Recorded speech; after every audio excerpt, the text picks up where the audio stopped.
வணக்கம் நண்பர்களே. ஆகஸ்ட் 5ஆம் தேதி தமிழக பட்ஜெட் கூட்டத்தொடர் ஆரம்பிக்குது. அந்த கூட்டத்தொடர்ல முதலமைச்சர் விஜய் இந்த மாதிரி சைகை காமிச்சாரு. அந்த மாதிரி மற்ற எதிர்க்கட்சி உறுப்பினர்களும் காட்ட அனுமதிப்பீர்களா அப்படின்னு சட்டப்பேரவை தலைவர் JCD பிரபாகர்கிட்ட கேட்கும்போது என்ன சொல்றாரு? அனுமதி கொடுக்க வேண்டும். அவருடைய அனுமதி இருந்தால் எந்த விதமான சைகை என்று தெரிந்தால் அனுமதிப்பார் அப்படின்னு சொல்றாருங்க. அப்புறம் செய்தியாளர்கள் கேட்குறாங்க, திரு விஜய் கரூர் கூட்டத்தில் சொன்னாரு, சட்டப்பேரவை கதவெல்லாம் மூடப்படுமா அப்படின்னு கேட்குறாங்க. அப்புறம் என்ன சொல்றாரு, இல்லைங்க அதெல்லாம் அவர் ஒரு ஒரு சூழ்நிலைக்கு தகுந்த மாதிரி பேசினாரு, அதை போய் நீங்க இந்த மாதிரி கேட்குறீங்களே. இதுல விஷயம் என்ன தெரியுமா? திரு ஸ்டாலின் சட்டப்பேரவை தேர்தலுக்கு முன்னால காங்கிரஸோட டீல் முடிஞ்ச பிறகு இப்படி கையை காமிச்சார்ல, அது என்னமா வைரல் ஆச்சு. எல்லா ரீல்ஸ்ல தாங்க வைரல் ஆச்சு. ரீல்ஸ் போடுறாங்க தாவேக்காரங்க அப்படின்னு சொன்னாங்கல்ல. திரு ஸ்டாலினுடைய எந்த செய்கை எதுல பாப்புலர் ஆச்சு? ரீல்ஸ் மூலமா தான். தாவேக்கா மட்டும் ரீல்ஸ் போடுது அப்படின்னு சொல்ல முடியாதுல்ல.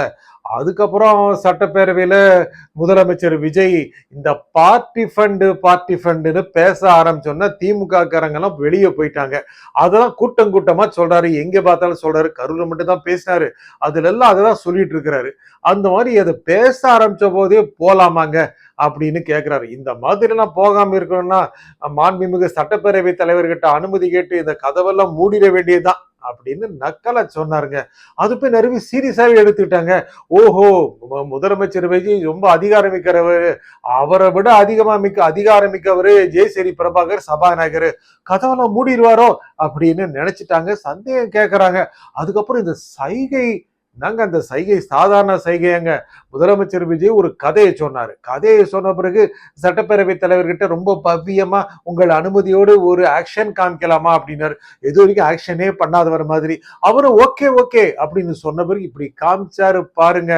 அது அப்படி வைரல் ஆச்சுங்க. உலகம் ஃபுல்லா இதேதான். ட்ரம்ப் கூட அதை பண்ணிடுவார மாதிரி இருக்கு. அந்த மாதிரியான ஒரு வைரலான ஒரு சைகை ஆகிப்போச்சுங்க. அப்படி ஆகிப்போச்சு. அந்த ஆட்டோ கீட்டோ லாரி கீரி எல்லாத்துலயும் திரு விஜயோட இந்த செய்தி தான் போடுறாங்க. எப்பா இதெல்லாம் வேணுமா? எதிர்கட்சிக்காரங்களுக்கு ரொம்ப மனசு வருத்தமா இருக்காது? அப்படி நமக்கு கேட்க தோணுது. ஆனா எங்க முதலமைச்சர் விஜயோடைய தொண்டர்கள் ரசிகர்கள் அந்த சைகையை தான் எங்க பார்த்தாலும் போட்டிருக்காங்க. அது உண்மையாவே எதிர்கட்சிகளுக்கு மிகப்பெரிய கலவரத்தை உண்டாக்கிருச்சுங்க. அதனால என்ன கேட்கறாங்க பத்திரிகையாளர்கள் எல்லாம், வருகின்ற சட்டப்பேரவை கூட்டத்தொடரில் எதிர்கட்சி உறுப்பினர்களும் அதுபோல் ஏதாவது ஒரு சைகை கொடுத்தால் அனுமதிப்பீர்களா அப்படின்னு சபாநாயகர் JCD பிரபாகர்கிட்ட கேட்டா அவர் என்ன சொல்றாரு, எங்ககிட்ட அனுமதி வேணுங்க, அனுமதி கேட்டுட்டு கொடுக்கலாம். திரு விஜய் அவர்களுக்கு அனுமதி கொடுத்து உங்களுக்கு கேட்டுதான் கொடுத்தீர்களா? அவர் என்ன சைகை காட்டப் போகிறார் உங்களுக்கு தெரியுமா? இல்ல அவர் சொல்ல வந்த போதே தெரிஞ்சுக்கிட்டதா? சபாநாயகர் சொல்றாரு, செம்மையா சமாளிக்கிறாருங்க, இருந்தாலும் பரவாயில்ல. இந்த மாதிரி ஒவ்வொரு உறுப்பினர் சைகை காட்ட ஆரம்பிச்சா என்ன ஆகுறது? ஆனா என்னென்ன எல்லாரும் பயந்து இருக்காங்க. பேசுங்கள் விஜய், வாயை தெருங்கள் முதலமைச்சர், இதெல்லாம் சொல்றதன் மூலமாக ஏதாவது ஒரு பேச போய் அது வைரல் ஆகி அப்புறம் நம்ம எதிர்கட்சிகளுக்கு சொந்த காசுல இப்படின்னு நினைக்கிறாங்க. இப்ப சமீபத்துல ஒரு எம்எல்ஏ உங்களுக்கு தெரியும், உங்களுக்கு விளாத்திகுளம் எம்எல்ஏ மார்க்கண்டேயன் என்ன பண்ணாரு, முதலமைச்சர் விஜய் தொடர்பாக ஒரு கூட்டத்துல கடுமையா பேசினா, அப்புறம் எலும்பு உடைப்பேன் இதெல்லாம் சொன்னார்ல. அதுக்காக தானே வழக்கு போட்டு அவரு நீதிமன்ற காவல் இருக்கிறாரு. இது என்ன அப்படின்னா, இதுக்கு எதிராக கடுமையா திரு ஸ்டாலின் கருத்து சொல்றாரு. என்னங்க இது என்ன ஆட்சி, இது என்ன மாதிரி ஆட்சி நடந்துட்டு இருக்கு, இந்த மாதிரி எதிர்கட்சி சேர்ந்தவர்களுக்கு பேச்சுரிமையே கிடையாதா, இப்படி எல்லாமே கேட்கறாங்கல்ல. உதயநிதி ஸ்டாலின் அதை தான் கேட்டுட்டாரு. இதுல என்ன விஷயம்னா அவங்களுக்கு கலக்கம். சரி இப்படி பண்ணிப்பட்டாங்களே, அடுத்து பேசும்போது விஜய் என்ன சொல்லுவாரோ? சொல்லவே முடியாதுங்க. இதே வச்சுக்கிட்டு ஏதாவது சொல்லிட்டாரு அப்படின்னா அது வைரலா போய் இருந்த டேமேஜ் பத்தாம இன்னும் டேமேஜ் ஆகுமே இப்படின்னு அவங்களுக்குள்ள ஒரு கலக்கம் இருக்கு. சமீபத்துல பாருங்க, திமுகவை சேர்ந்தவர்கள் உயர் மட்டத்தில் இருந்தவர்கள் பேச்சை குறைத்து விட்டார்கள். 1-2 பேர், அனிதா ராதாகிருஷ்ணன் பேசினாரு, கைது பண்ணாங்க, அவர் ஜாமீன் கிடைச்சு வெளியே வந்துட்டாரு. இப்போ மார்க்கண்டேயன் உள்ள இருக்கிறார், அநேகமா வெளியே வந்துருவாரு. ஏன்னா அந்த சட்டப்படி அவங்கள அரெஸ்ட் பண்ணியிருக்காங்க. மற்றவங்க எல்லாம் இப்படிதான் ரொம்ப எக்ஸ்ட்ரீமா பேசுறாங்க தவிர நடுவில் குறைகளை சுட்டி காட்டுறது, அங்க சட்டம் ஒழுங்கு கெட்டு போச்சுங்க, இந்த மாதிரி பேசுறதை குறைச்சிட்டாங்க. ஏன்னா அடுத்த ஒரு பிக் மீட்டிங்ல திரு விஜய் என்ன ஆக்ஷன் காட்டுவாரோ, என்ன பேசுவாரோ அப்படின்னு ரொம்ப கலக்கமா இருக்கு. ஏன்னா மக்கள் இதன் மூலம் ரொம்ப மயங்கி போறாங்க. தமிழ்நாட்டு மக்கள் மட்டுமா மயங்கி போறாங்க, இந்தியா முழுக்க வைரலாயிர வேற்று மொழி, இங்க தெலுங்கு, மலையாளம், கன்னடம், அது மட்டும் இல்லாம துளு கிளுன்னு எல்லா மொழியிலையும், ஹிந்தி, சமஸ்கிருதம் எல்லா மொழியிலையும் டப்பிங் பண்ணி அந்த சீனுன்னு சொல்லிட்டனோ, அவர் என்ன பண்ணாலும் சீனா தாங்க தெரியுது. முதலமைச்சர் விஜய் அவர் என்ன ஆக்டிவிட்டியில ஈடுபட்டாலும் அது ஒரு சீன் தானோ அப்படின்னு சேத்துப்பட்டுல ஒரு தொழிற்சாலை ஆய்வு பண்ண போறாரு, அது ஒரு சீனும்.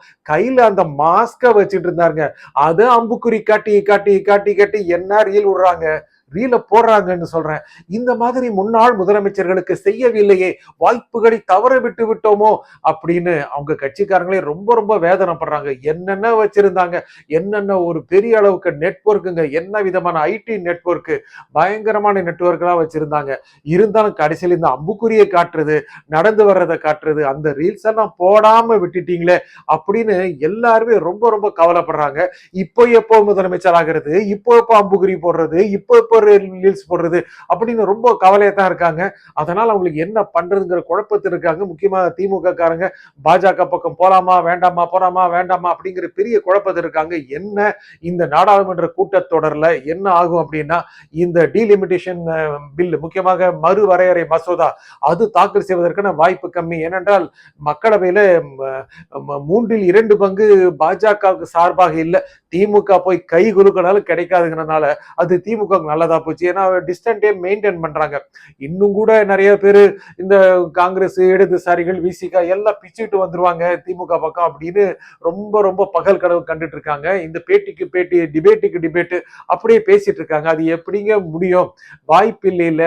அதனால இந்த சட்டப்பேரவை கூட்டத்தொடர் முக்கியமானதா இருக்கும். எந்த விதமான பட்ஜெட் இருக்கும் அப்படிங்கிற பெரிய எதிர்பார்ப்பு இருக்குங்க. பல திட்டங்கள் அறிவிக்கப்படுகிற நம்பிக்கை இருக்கு. ஏன்னா பட்ஜெட்டை பொறுத்த வரைக்கும் டெபிசிட் நிறைய இருக்குங்க, நிதி பற்றாக்குறை அதிகமா இருக்கு. சும்மா ஒண்ணும் இல்ல, கடந்த ஆட்சியா அதுக்கு முதல் ஆட்சியெல்லாம் கிடையாது. இன்னைக்கு நிலைமை என்ன, நிதி பற்றாக்குறை அதிகமா இருக்கு, வரவு கம்மியா இருக்கு, செலவு அதிகமா இருக்கு. சுருக்கமா சொல்ல போனா இந்த வரவு கம்மியா இருந்து செலவு அதிகமாச்சுன்னா குடும்பத்தையே நடத்த முடியுமா, அந்த மாதிரி தான் தமிழக அரசு இருக்கு. இருந்தாலும் கூட இந்த லஞ்சத்தை ஒழின்னு சொல்லி சும்மா செஞ்சு செஞ்சு இந்த அப்படியே விலைக்கு போற பணத்தை எல்லாம் உள்ள கொண்டு வர பாக்குறாங்க. அதெல்லாம் சரி பண்ணி ஒரு நல்ல பட்ஜெட்டை கொடுத்தாங்க அப்படின்னா மக்கள் விரும்புவாங்க. இன்னும் நிறைய ஏரியாஸ் அவங்க திருத்த வேண்டியது இருக்கு. முக்கியமாக மின்சாரத்துறை நிறைய திருத்த வேண்டியது இருக்கு. அதுல எல்லாம் போகின்ற பணத்தை எல்லாம் கட்டுப்படுத்தணும். போக்குவரத்து துறை பெரிய அளவுக்கான இழப்புல போயிட்டு இருக்கு. போக்குவரத்து துறை பொறுத்த வரைக்கும் மகளிருக்கு தமிழகம் முழுக்க அனைத்து பேருந்துகளிலும் இலவசம்ங்கிற திட்டம் எப்போ வருமுங்கிற மகளிர் எதிர்பார்த்துட்டு இருக்காங்க.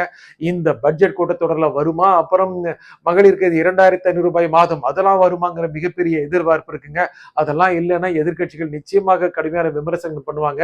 அதுக்காக எடப்பாடி பழனிசாமி நிறைய ஹோம்ஒர்க் பண்ணிட்டு இருக்கிறாராம். ஏனென்றால் அவருக்கு எதிர்கட்சி தலைவர் அப்படிங்கிற பதவி ரொம்ப பழகி போனதுனால எப்படி இந்த ஆட்சியை எதிர்கொள்றது அப்படிங்கிறது ரொம்ப கேர்ஃபுல்லா இருக்கிறாரு. இன்னும் கூட திமுக ரொம்ப ரொம்ப கேர்ஃபுல்லா தான் இந்த கூட்டத்தொடரை அணுகும். இதுல எப்படியாவது ஆளுங்கட்சியை தர்ம சங்கடத்தில் ஆழ்த்திலாம் நினைக்கிறாங்க. எல்லாத்தையும் மீறி வந்துடலாம் அப்படின்னு முதலமைச்சர் விஜய் நினைக்கிறார். நன்றி, வணக்கம்.